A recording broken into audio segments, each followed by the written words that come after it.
आप सभी के अंदर विराजमान मेरे परम पिता परमात्मा को मेरा कोटि कोटि नमन। हमारा आज का विषय है, संसार में अनेक ब्रह्म ज्ञानी बड़े बड़े संत हुए हैं, उनकी कीर्ति युगों युगों तक गाई जाती है। पूरा संसार उनकी महिमा करता है, लेकिन संतों की महिमा सिर्फ मृत्यु लोक में ही नहीं होती, वरन देवलोक में भी उनकी महिमा होती है।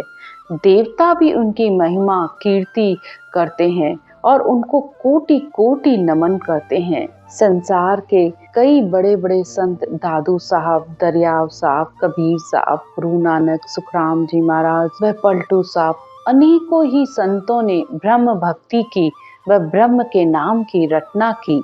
तभी देवों ने इन संतों की महिमा की और अपने लिए पछतावा, क्योंकि देव योनि मिलने पर ही उन्हें समझ में आया कि आत्मा के जन्म मरण का दुख देव योनि से नहीं मिटता है। देव योनि मिल जाने के बाद भी आत्मा को यहाँ अपने पुण्यों के प्रताप से उसका पुण्य भोग कर वापस इस मृत्यु लोक में आना पड़ता है। तो यानी देव योनि भी स्थिर योनि नहीं है।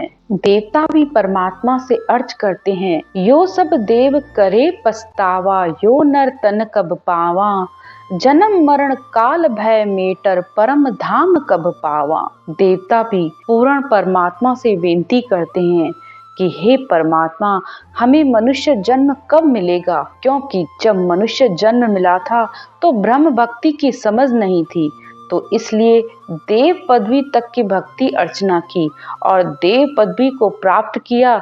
लेकिन अब पछतावा हो रहा है कि इससे आत्मा का जन्म मरण का दुख नहीं छूटता है। एक मनुष्य योनि ही ऐसी है जिससे आत्मा को परम धाम की प्राप्ति हो सकती है, पूर्ण पर ब्रह्म की प्राप्ति हो सकती है। आगे और कहते हैं, ब्रह्मा विष्णु महेश्वर देवा, सब यो करे उदासी, यो प्रवत पसारो, छाड़ हुआ कब निर्वत देश का वासी। ब्रह्मा विष्णु महेश्वर सब देवताओं को जो देव पदवी मिली है, उससे उनको अब उदासी हो रही है, क्योंकि देव चेतन है, उन्हें देवलोक में भी दुख है, ये उनको अब पता चला।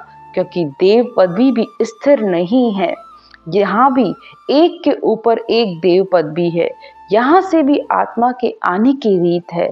तो वे परमात्मा से प्रार्थना करते हैं कि हम कब इस योनि को छोड़कर मनुष्य शरीर को प्राप्त करेंगे, वह कब हमारा संतों से मिलन होगा, ताकि हम भी ब्रह्म भक्ति कर पूर्ण धाम की प्राप्ति कर सकें। आगे संतों की महिमा और करते हुए कहते हैं, निर्णो कीनो नाम को, ब्रह्मा विष्णु महेश, सुमर सुमर मुनि जन थक्या, पार न पायो शेष।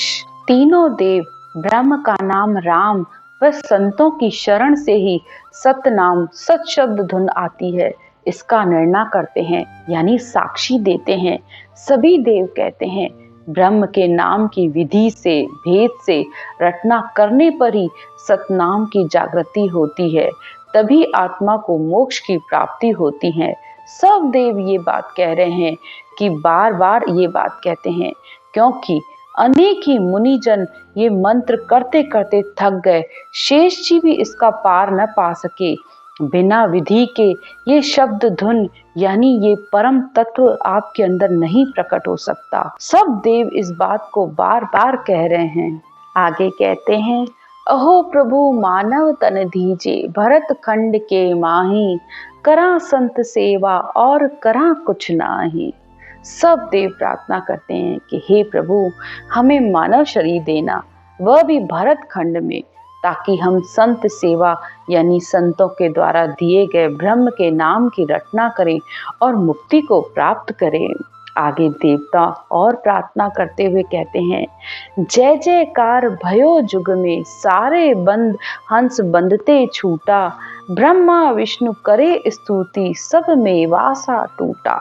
संसार में जब ऐसे संत जो परमात्मा के द्वारा भेजे जाते हैं, जिनके पास ऐसा ब्रह्म ज्ञान होता है कि आत्मा जीते जी मोक्ष की प्राप्ति करती है, तो ऐसे संतों की युगों युगों तक संसार में जय जयकार होती है।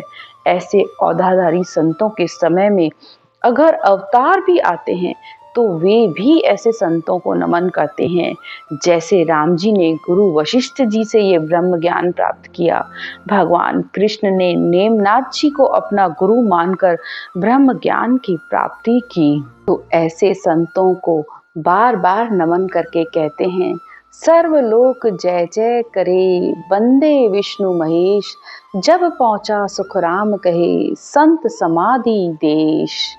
सुखराम जी महाराज कहते हैं कि जब मृत्यु लोक में संत आत्माएं जो सता समाधि शून्य समाधि देश की वासी बन जाती हैं ये ब्रह्म भक्ति करके, तब ब्रह्मा जी के पुत्र चेतन को यानी इन संत आत्माओं को विष्णु महेश व सर्व देवता सब लोग उनको धिन्य धिन्य करते हैं और उनकी जय जयकार करते हैं।